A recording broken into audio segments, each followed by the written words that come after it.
Good morning student. Today we will discuss about class 9th chapter number 4 subject chemistry structure of atoms. ठीक है, lecture number first. Okay students, new chapter starting कर रहे हैं आज अपन लोग. सबसे पहली बात देखो, कुछ प्रीवियस नॉलेज की अगर अपन बात करें एटम्स के बारे में, तो एटम्स के बारे में आप लोग ये जानते हो कि एटम्स का मीन्स होता है स्मॉलेस्ट पार्टिकल्स ऑफ मैटर. किसी भी पार्टिकल्स का जो किसी भी मैटर का जो स्मॉलेस्ट पार्टिकल होता है वो क्या कहलाता है? एटम कहलाता है. ठीक है ना. तो अब यहाँ पर ये बात आती है, साइंटिस्ट थे एक जिनका नाम था जॉन डाल्टन. 18th सेंचुरी के अंदर उन्होंने एक थ्योरी दी और उसे अपन जानते हैं डाल्टन एटॉमिक थ्योरी. उस डाल्टन एटॉमिक थ्योरी के अकॉर्डिंग उन्होंने ये कहा कि एटम्स जो है वो फर्दर डिवाइड किया जा सकता है ना. या इससे पहले अपन ये बात कह सकते हैं कि जैसे जब एटम था तो उसके लिए पहले ये कहा गया था कि एटम जो होते हैं वो फर्दर डिवाइड नहीं किए जा सकते हैं. लेकिन बाद में जब माइक्रोस्कोप का इन्वेंशन हुआ और जब साइंस ने टेक्नोलॉजी के अंदर और ज़्यादा इन्वेशंस किए तो फिर उसके बाद जब टेक्नोलॉजी ने और ज़्यादा इन्वेंशंस किए तो उसके बाद जब इलेक्ट्रॉन, प्रोटॉन और न्यूट्रॉन की डिस्कवरी हो गई, अलग अलग टाइम के अंदर अलग अलग साइंटिस्ट ने इलेक्ट्रॉन, प्रोटॉन और न्यूट्रॉन की डिस्कवरी की और ये बताया कि एटम जो है वो सब एटॉमिक पार्टिकल से मिलकर बना हुआ है, जिनको अपन इलेक्ट्रॉन, प्रोटॉन और न्यूट्रॉन कहते हैं. ठीक है ना. तो अब वहाँ पर सबसे बड़ी प्रॉब्लम साइंटिस्ट के सामने ये आ जाती है कि अगर एटम जो है इन एटॉमिक पार्टिकल्स या सब एटॉमिक पार्टिकल से मिलकर बना हुआ है तो उन सब एटॉमिक पार्टिकल्स का अरेंजमेंट कैसा होता होगा या एटम के अंदर वो किस तरह से अरेंज है. तो इसके लिए अलग अलग साइंटिस्ट ने अपने अकॉर्डिंग अलग अलग जो है कुछ थ्योरीज, कुछ थ्योरी प्रोवाइड की और कुछ जो है मॉडल प्रोवाइड करवाए और उन्हीं को अपन इस चैप्टर के अंदर पढ़ते हैं, स्ट्रक्चर ऑफ एटम्स. तो चलिए स्टूडेंट, सबसे पहले अपन बात कर लेते हैं कि एटम क्या होता है. एटम्स, इसके लिए नॉर्मली ये कहा जाता है ए टाइनी पार्टिकल्स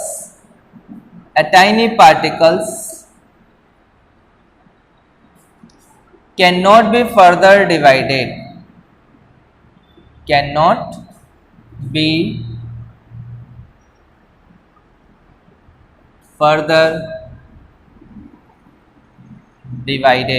है ना. लेकिन बाद में क्या हुआ, जब ये पता चला कि इसे भी क्या किया जा सकता है, फर्दर डिवाइड किया जा सकता है. क्यों?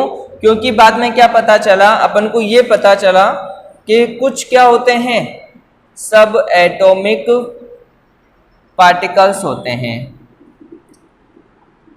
ये जो सब एटॉमिक पार्टिकल्स हैं जिनसे कि जो है कोई भी एटम का कॉन्स्टिट्यूशन हुआ है, कोई बना है, तो यहाँ पर कंपोजिशन हुआ है, तो यहाँ पर अपन ये कह सकते हैं कि ये कौन कौन से हो सकते हैं. तो सबसे पहला जो नाम था वो किसका था? इलेक्ट्रॉन. देन उसके बाद कहा गया प्रोटॉन और देन उसके बाद कहा गया न्यूट्रॉन. यानी ये तीन जो है डिफरेंट सब एटॉमिक पार्टिकल्स हैं जो कि किसी भी एटम्स के अंदर प्रेजेंट होते हैं.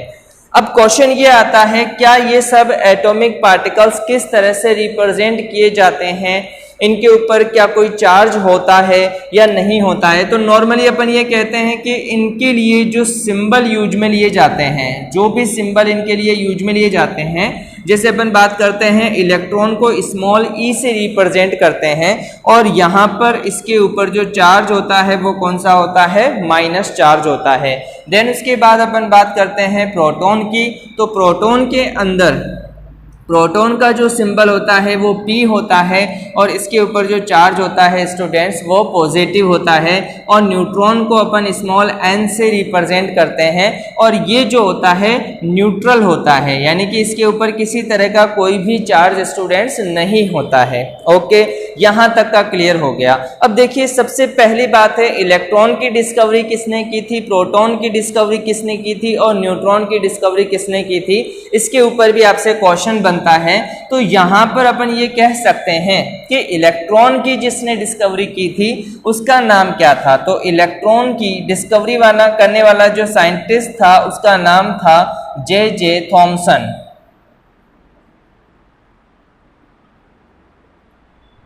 जे थॉमसन ने जो है इलेक्ट्रॉन की डिस्कवरी की थी, ठीक है ना। इसी के बाद प्रोटॉन की डिस्कवरी किसने की थी, तो प्रोटॉन की डिस्कवरी करने वाला था ई गोल्डस्टीन।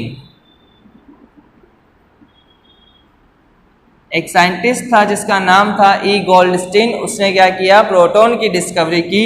और न्यूट्रॉन की डिस्कवरी किसने की, तो यहाँ पर जेम्स चैडविक, इसका नेम है जेम्स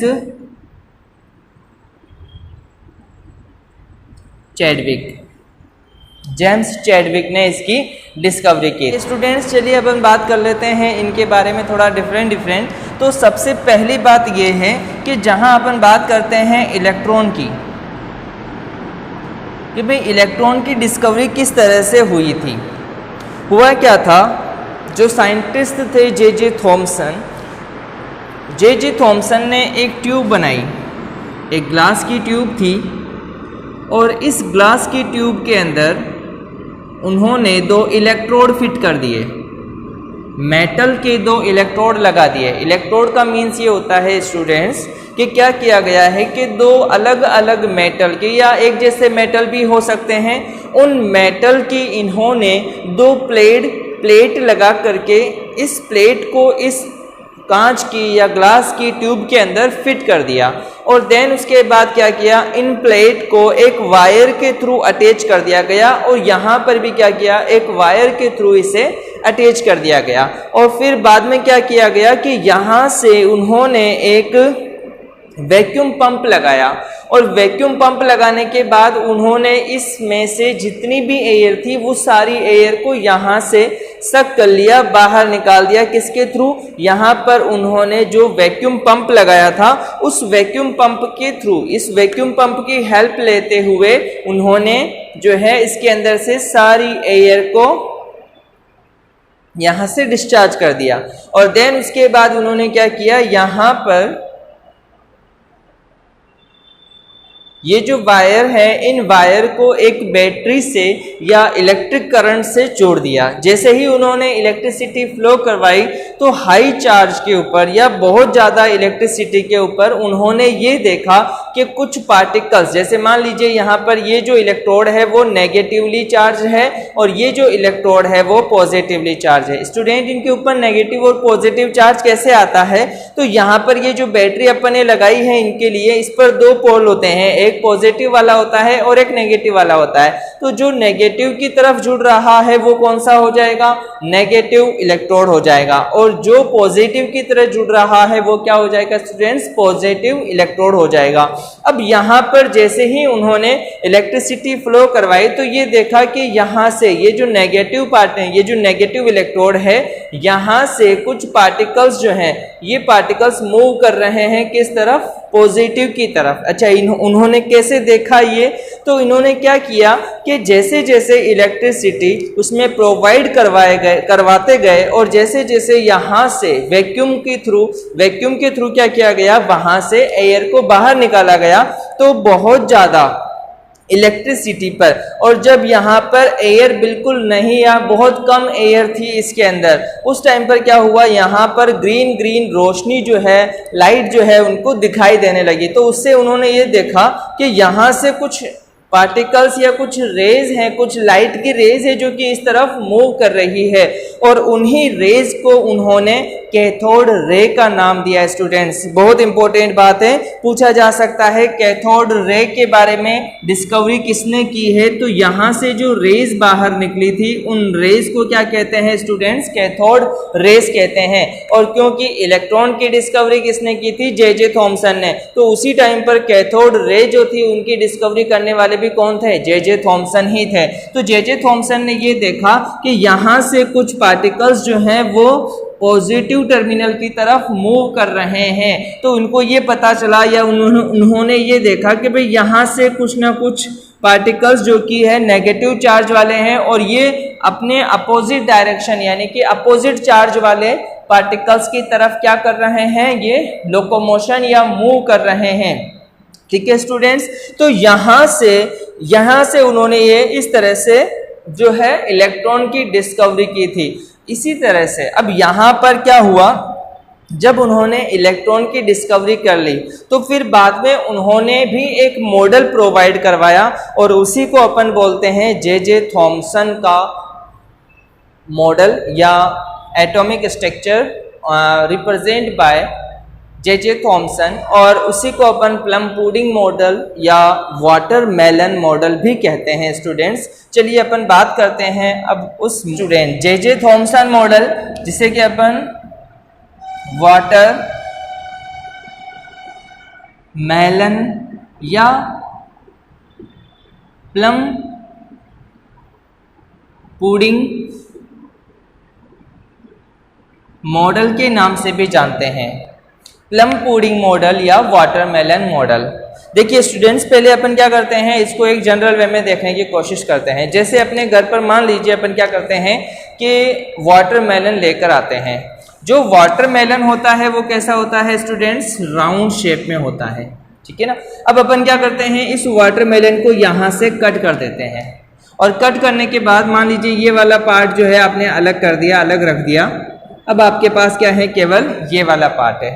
ठीक है स्टूडेंट्स, अब ये वाला पार्ट जो है नीचे कटा हुआ, इसको क्या करते हो आप, ऐसे करके देखते हो तो मतलब यहाँ पर ये जो पार्ट था वो आपको कैसे दिखाई देगा, ऐसा गोल दिखाई देगा, यूं ऐसा दिखाई देगा गोल। ठीक है ना स्टूडेंट्स। तो यहाँ पर क्या होता है कि जिस तरह से आप इस वाटरमेलन को देखते हो तो इसका पूरा पार्ट कैसे दिखाई देता है, रेड कलर का दिखाई देता है। यहाँ पर ये पूरा कैसा दिखाई देता है, रेड कलर का दिखाई देता है। लेकिन कहीं कहीं पर क्या होते हैं स्टूडेंट्स, कहीं कहीं पर जो है छोटे छोटे सीड जो होते हैं वो कैसे कलर के होते हैं स्टूडेंट्स, ब्लैक कलर के सीड जो है यहाँ पर प्रेजेंट होते हैं। बिल्कुल सेम उसी तरह का मॉडल होता है किसका, जे थॉमसन का एटॉमिक स्ट्रक्चर या थॉमसन मॉडल भी बिल्कुल इसी तरह से होता है। अच्छा, प्लम पुडिंग का मीन्स क्या होता है, तो ये एक मिठाई होती है स्टूडेंट्स, जो कि जो क्रिश्चियंस होते हैं उनके अंदर उनके वहाँ पर उनके घरों में ये मिठाई बनाई जाती है। और उसमें भी क्या किया जाता है कि कहीं कहीं पर जैसे यहाँ पर जो सीड हैं उसी तरह से उस मिठाई के अंदर भी कहीं कहीं पर जो है जो ड्राई फ्रूट्स होते हैं वो लगे हुए होते हैं। तो इसीलिए इसे क्या बोलते हैं, प्लम पुडिंग मॉडल या वाटरमेलन मॉडल भी कहते हैं। अब इसके अंदर इन्होंने किस तरह से एक्सप्लेन किया, तो अपन यहाँ पर ये देखते हैं, उन्होंने इसके अंदर इन्होंने इस तरह से इसे रिप्रेजेंट किया कि सबसे पहली बात यहाँ पर इन्होंने ये कहा कि इन्होंने कुछ बातें बताई। जे थॉमसन ने सबसे पहली बात ये कही कि atom a spherical shape has a spherical shape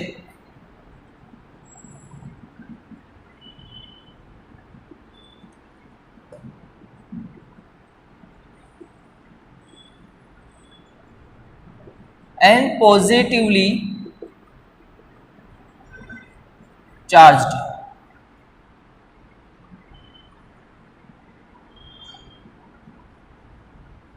positively charge sphere होता है।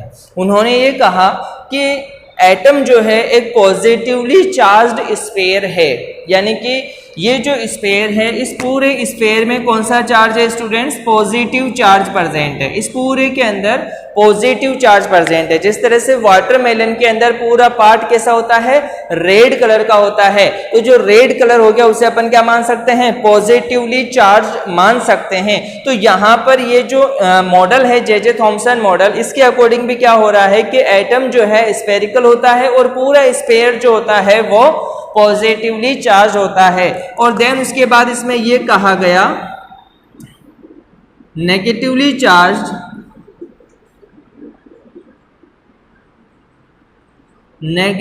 चार्ज्ड पार्टिकल्स embedded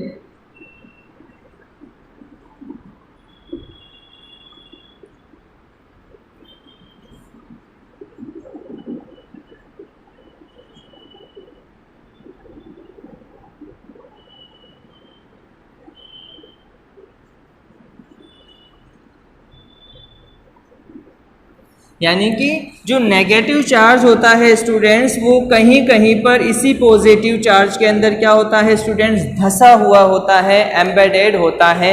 इस मॉडल के बारे में किसने बताया था? जे थॉमसन ने बताया था। अब इन्होंने यहाँ पर ये जो मॉडल बताया, इस मॉडल के अंदर कुछ लिमिटेशन थी। तो इसकी लिमिटेशन की अगर अपन बात करें स्टूडेंट,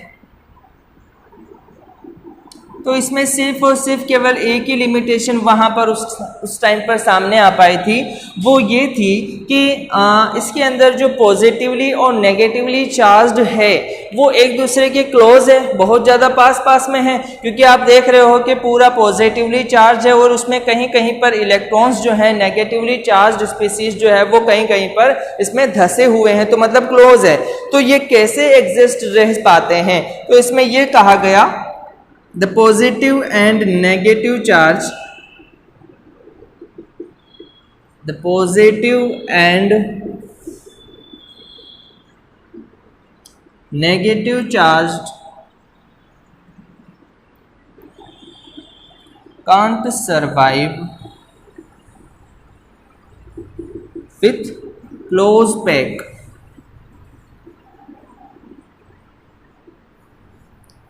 अपन को पता है स्टूडेंट्स क्या होता है कि जब अपन बात करते हैं यहाँ पर पॉजिटिव और नेगेटिव चार्ज की, तो क्योंकि अपन ये जानते हैं कि जितना इलेक्ट्रॉन पर चार्ज होता है, जैसे इलेक्ट्रॉन है, ये जो इलेक्ट्रॉन है ये कौन सा चार्ज है? नेगेटिवली चार्ज है। तो इसके ऊपर जितना चार्ज होता है उतना ही चार्ज किसके पास होता है? प्रोटॉन के पास होता है। लेकिन वो कौन सा होता है स्टूडेंट्स? पॉजिटिवली चार्ज होता है।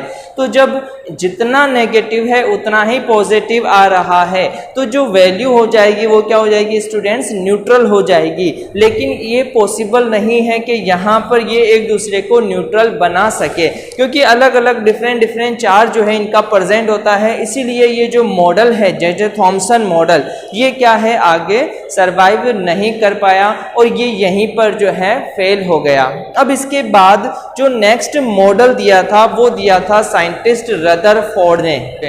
तो रदरफोर्ड मॉडल जो है इसको अपन जो है 3 पॉइंट्स के अंदर स्टडी करते हैं। रदरफोर्ड को स्टडी करने के लिए अपने पास कितने पॉइंट्स होते हैं? 3 पॉइंट्स होते हैं। और एग्जाम के अंदर अगर क्वेश्चन आता है तो हो सकता है इन तीनों पॉइंट्स पर एक साथ क्वेश्चन पूछ लिया जाए, या डिफरेंट जो है इसके ऊपर क्वेश्चन पूछ लिया जाता है। जैसे सबसे पहली बात अगर अपन करते हैं तो वो होता है एक्सपेरिमेंट।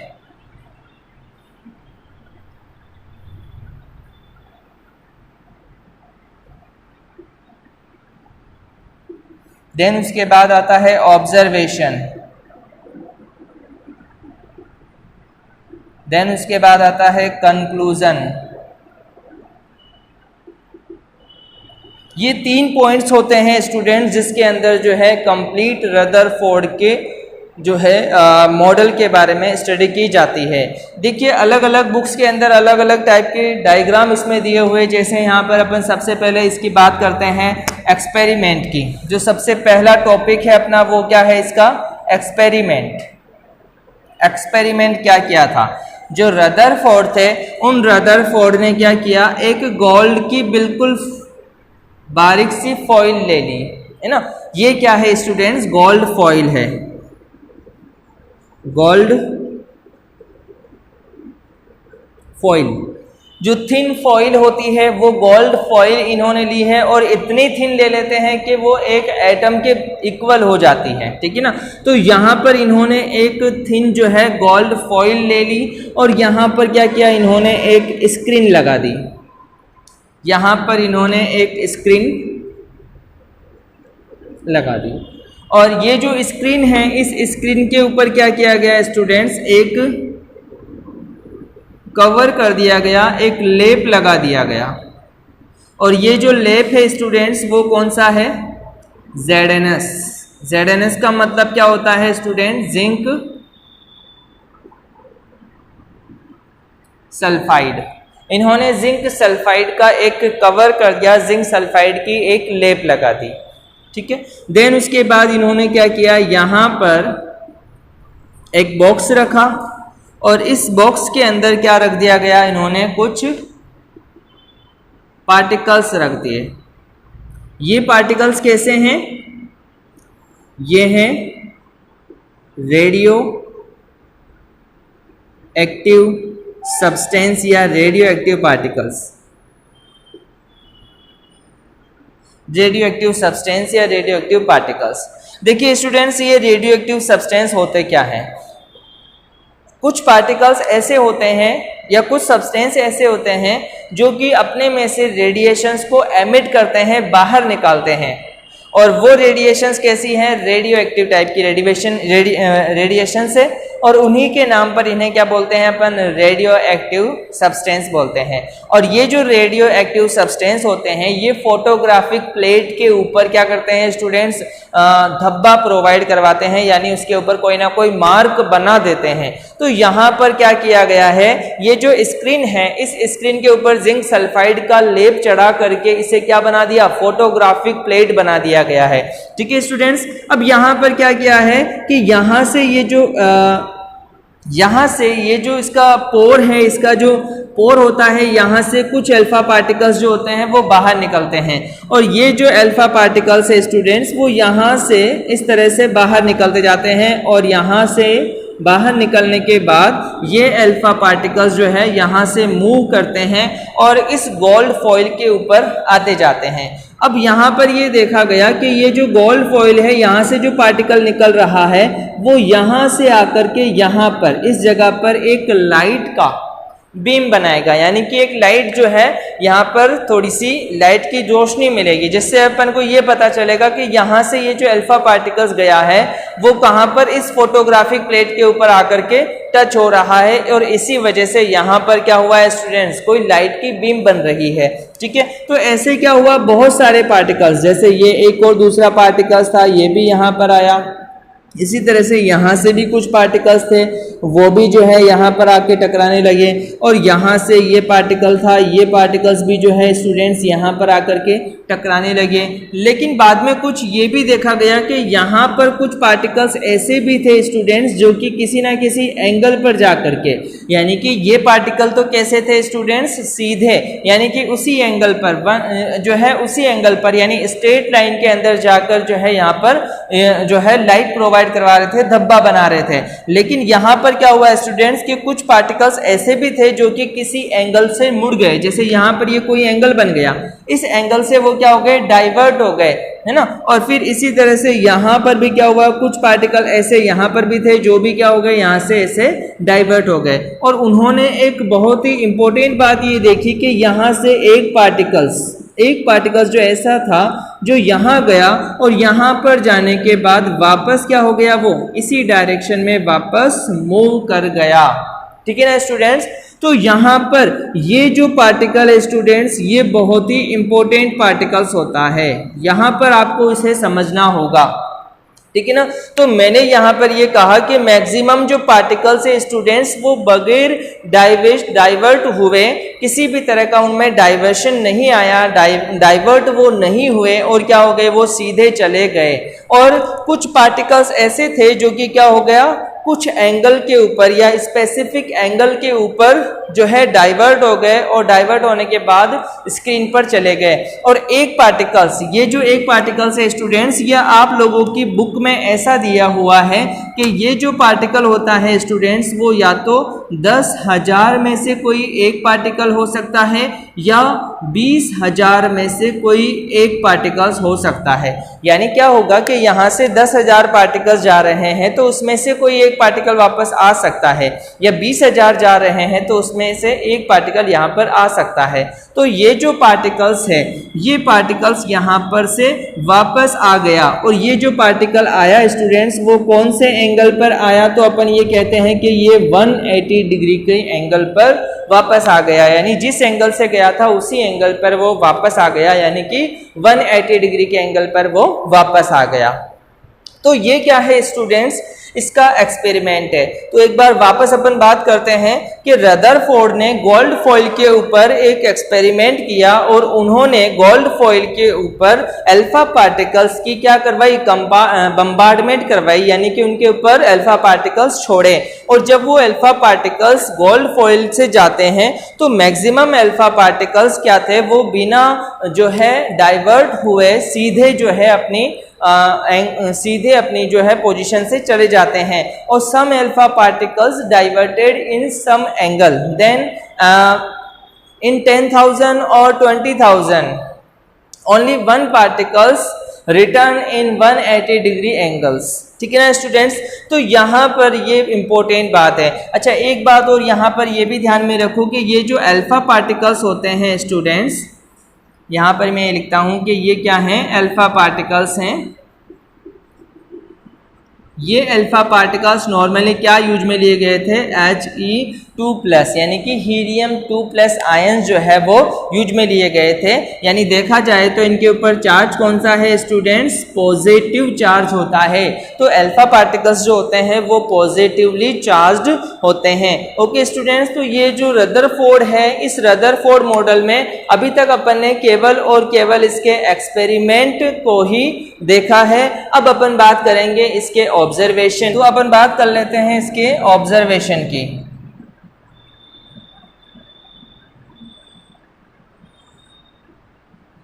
सिंपली देखो ये है कि ये जो एक्सपेरिमेंट किया गया उसमें उन्होंने क्या ऑब्जर्व किया, उसी चीज को अपन किस में पढ़ते हैं, ऑब्जर्वेशन के अंदर पढ़ते हैं। तो जैसे सबसे पहला जो टॉपिक है, जो सबसे पहला पॉइंट है ऑब्जर्वेशन का, उसमें यह है कि most of the alpha particles passed through the gold foil without getting deflected. यानी कि जो मोस्ट ऑफ अल्फा पार्टिकल्स है स्टूडेंट्स, वो कैसे हो जाते हैं, सीधे चले जाते हैं विदाउट गेटिंग डिफ्लेक्टेड, यानी किसी तरह का उनमें डिफ्लेक्शन नहीं होता है। देन उसके बाद सेकंड क्या दे रखा है, a very few particles were deflected. कुछ पार्टिकल्स जो कैसे हो जाते हैं स्टूडेंट, थोड़े डिफ्लेक्ट हो जाते हैं। और लास्ट जो पॉइंट है ऑब्जर्वेशन में इसका, वो क्या है students, a very few particles in 10,000 complete, very few particles 1 in 10,000 completely rebound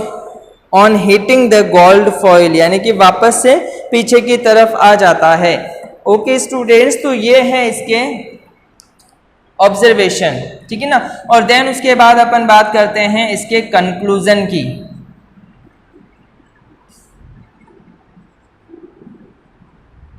ये जो कंक्लूजन है स्टूडेंट्स, इसको कहीं कहीं पर आपको इन्फेरेंस भी देखने को मिलेगा। ये वर्ड भी इसके लिए यूज में लिया जाता है, कंक्लूजन के लिए इन्फेरेंस वर्ड भी यूज में लिया जाता है। तो अपन बात करते हैं इन्फेरेंस के लिए। First, most of the space inside the atom is empty, positively charged of atom occupies very little space, nucleus of an atom is very small as compared to the total size. Okay students, तो देखिए अब अपन ने यहाँ पर जो conclusion की जब अपन बात करते हैं तो इसमें अपन ये कहते हैं, जैसे मान लीजिए ये आपके पास एक स्फेरिकल शेप का एक एटम है और इस एटम के अंदर मान लीजिए अपन ने कहा कि ये क्या है, इसका न्यूक्लियस है, ये इसका न्यूक्लियस है।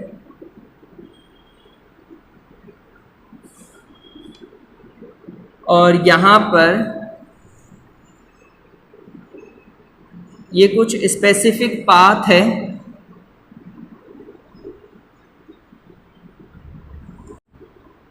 जहां पर क्या हो रहे हैं स्टूडेंट्स, इलेक्ट्रॉन जो हैं प्रेजेंट होते हैं।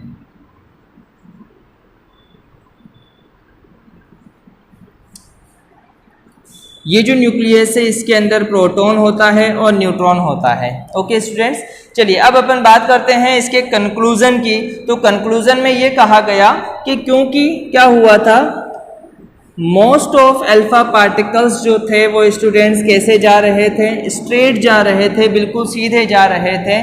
मतलब ये था कि मोस्ट ऑफ जो मोस्ट ऑफ जो स्पेस है किसी एटम का, वो क्या है, एम्प्टी है, खाली है, ठीक है ना। फिर उसके बाद यहाँ पर आप लोगों ने ये भी देखा था कि कुछ अल्फा पार्टिकल्स जो थे स्टूडेंट्स वो थोड़े से क्या हो गए थे, डाइवर्ट हो गए थे, ठीक है ना। तो जैसे अब यहाँ पर अपन ये कहते हैं कि ये डाइवर्ट क्यों हुए थे, तो डाइवर्ट होने की वजह ये थी कि जो सेंटर पार्ट ऑफ न्यूक्लियस होता है उसका कुछ ना कुछ रेडियस होता है, उस रेडियस के अंदर या उस रेडियस के पास अगर कोई अल्फा पार्टिकल्स आएगा तो वो रेडियस या वो जो न्यूक्लियस है वो क्या कर देगा, उसको थोड़ा सा डाइवर्ट कर देगा। लेकिन अगर क्या होता है, ये अल्फा पार्टिकल्स बिल्कुल जो है इसी के ऊपर, यानी कि जो न्यूक्लियस है इसी न्यूक्लियस के ऊपर आता है, तो ये जो न्यूक्लियस है वो क्या कर देगा, इसको 180 डिग्री के ऊपर वापस से भेज देगा। तो यहाँ पर ये इस तरह से क्या होता है, रदरफोर्ड मॉडल जो है आपका कंप्लीट हो जाता है। और बहुत इंपॉर्टेंट है, इसमें इन तीनों में से क्वेश्चंस पूछे जाते हैं, कंक्लूजन पूछा जा सकता है, ऑब्जर्वेशन पूछा जा सकता है और एक्सपेरिमेंट पूछा जा सकता है।